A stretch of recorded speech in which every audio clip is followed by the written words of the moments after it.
रानात खत टाकताना तुम्ही जरी गोष्ट करून बघितली असेल तर तुम्हाला माहिती काय होत आहे. आणि ज्यांना माहीत नाही त्यांना सांगतो, युरिया हातात घेऊन त्यावर पाणी टाकून बघा.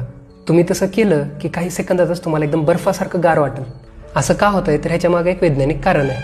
केमिस्ट्रीमध्ये जेव्हा रिॲक्शन होती त्यावेळेस कुणाचं कुणासोबत ब्रेकअप झालं, कुणाचं कुणासोबत पॅचअप झालं, कुणी कुणाचं काय घेतलं, कुणाला काय दिलं, ह्याच्यावर केमिस्ट्रीमधल्या रिॲक्शनचे प्रकार डिपेंड करतात. ती आपण नंतर बघू.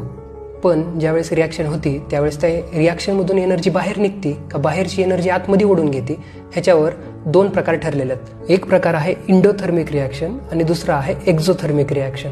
एक्झोथर्मिक रिॲक्शन म्हणजे ती रिॲक्शन होताना त्यातून हीट किंवा लाईट या दोन्हीपैकी एक किंवा दोन्ही पण बाहेर निघतंय.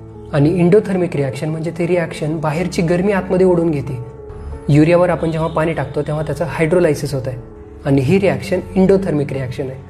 ही रिॲक्शन पूर्ण होण्यासाठी ज्या गरमीची गरज आहे ती गरमी तुमच्या हातातून ओढून घेत आहे आणि त्यामुळे तुम्हाला युरियावर पाणी टाकलं की हातात गार वाटतंय. बरं, आता ही जर कन्सेप्ट तुम्हाला कळला असेल तर तुमच्यासाठी एक प्रश्न. मला कमेंटमध्ये सांगा की आपण नवीन बांधकामावर पाणी का मारतो.